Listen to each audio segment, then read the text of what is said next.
मर्जी तो भी पर टेंशन लेना नहीं बस तो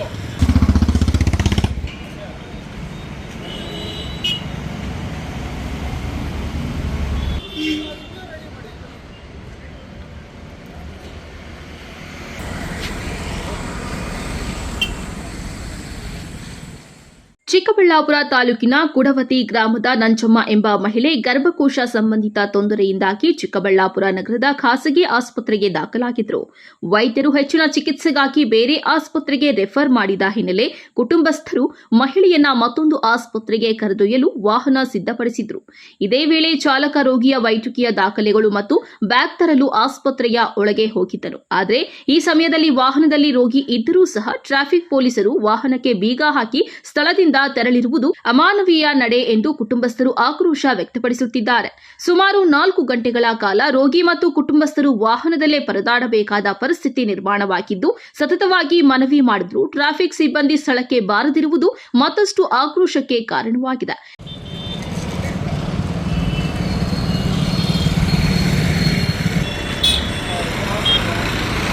मर्जी तो भी पर टेंशन लेना नहीं बस तो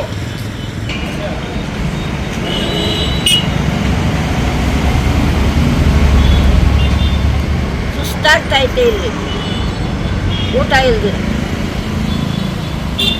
ಮಂದಿಗೆ ಹೊರಟೋದ್ರು ಹೊತ್ತಿನಿಂದ ಊಟ ಇಲ್ದಿರ ಇಲ್ಲಿ ಮಲ್ಕೊಂಡಿದ್ದೀವಿ. ಸತ್ತೋದ್ರು ಹಿಂಗೆ ಅವ್ರು ಮಾಡ್ಬಿಟ್ಟು ಹೋಗೋದು. ಹಾಸ್ಪಿಟ್ಲಿಗೆ ಬಂದಿದ್ರು ಹಿಂಗೆ ಮಾಡ್ಬಿಟ್ಟು ಹೋಗವ್ರೆ. ಬಂದ ಜನ ತೆಗೆದುಕೊಂಡು ಹೊರಟೋದು ನಾವು. ನಿಮ್ನೇನಾರು ಮಾತಾಡಿದ್ರಾ? ಇಲ್ಲ ನಮ್ಗೇನು ಮಾತಾಡಿಲ್ಲ. ಬೆಂಗಳೂರಿಗೆ ಹೋಗ್ಬೇಕಂತ ಬರ್ಸವ್ರೆ ನೋಡಿ. ನಾವು ಹೋಗಕ್ಕ ಇಲ್ಲಿ ಹಿಂಗೆ ಮಾಡಿಬಿಟ್ಟು ಹೋಗವ್ರೆ. ಹೆಂಗೆ ನಾವು ಹೋಗೋದು? ಜಾಮ್ ಆಗಿತ್ತ, ಇದೆಲ್ಲ ಜಾಮೆ. ಅಷ್ಟೊತ್ತಿಗೆ ನಾವು ಬಂದಿದ್ವಿ, ಇದೆಲ್ಲ ಜಾಮ್ ಆಗಿತ್ತು. ಇವಾಗ ಏನು ಹೇಳಿದ್ರು ಹಾಸ್ಪಿಟ್ಲ್ ಅವರು? ಅದೇ ಬೆಂಗಳೂರಿಗೆ ಹೋಗ್ರಿ ಅಂತ ಹೇಳಿದ್ರು. ಇವಾಗ ಎಷ್ಟೊತ್ತಿಂದ ಇದ್ದೀರಿ ಇಲ್ಲೇ? ಅಯ್ಯೋ 10 ಗಂಟೆನಿಂದ 12 ಗಂಟೆಯಿಂದ ವೆಯ್ಟ್ ಮಾಡಿದ್ರು. ಪೊಲೀಸರು ಗಮನಿಗೆಲ್ಲ ತಂದಿದೆ. ಈಗ 3:30-4 ಗಂಟೆಗೆ ಬಂದಿದ್ದಾರೆ.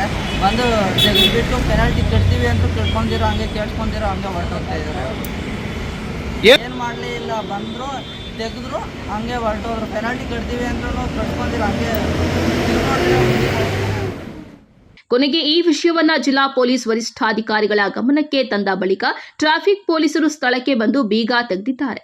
ಆದರೂ ಈ ಘಟನೆ ಸ್ಥಳೀಯರಲ್ಲಿ ತೀವ್ರ ಅಸಮಾಧಾನ ಉಂಟು ಮಾಡಿದೆ. ಇನ್ನೊಂದೆಡೆ ತಮ್ಮ ತಪ್ಪನ್ನ ಪ್ರಶ್ನಿಸಿದ ಪತ್ರಕರ್ತರನ್ನ ಟ್ರಾಫಿಕ್ ಸಿಬ್ಬಂದಿ ವಿಡಿಯೋ ಮಾಡಿರುವುದು ಹೊಸ ವಿವಾದಕ್ಕೆ ಕಾರಣವಾಗಿದೆ. ಕರ್ತವ್ಯದಲ್ಲಿ ಇದ್ದಾಗ ಮಾನವೀಯತೆ ಮರೆತ ಅಧಿಕಾರಿಗಳ ವಿರುದ್ಧ ಕ್ರಮ ಕೈಗೊಳ್ಳಬೇಕು ಎಂದು ಸಾರ್ವಜನಿಕರು ಆಗ್ರಹಿಸಿದ್ದಾರೆ.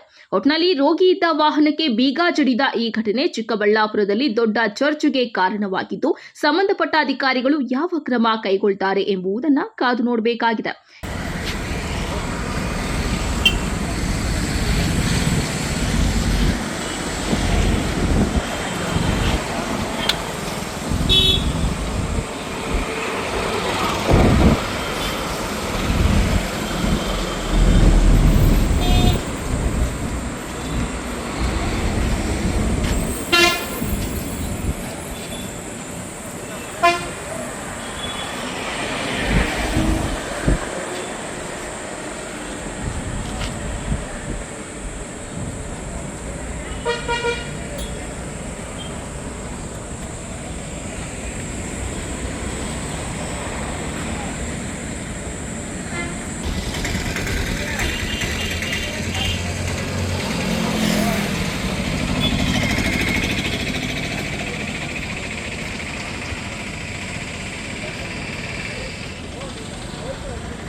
ಕ್ಯಾಮರಾ ಪರ್ಸನ್ ಪ್ರವೀಣ್ ಜೊತೆ ಕಳವಾರ ಅರುಣ್, MMTV ನ್ಯೂಸ್, ಚಿಕ್ಕಬಳ್ಳಾಪುರ.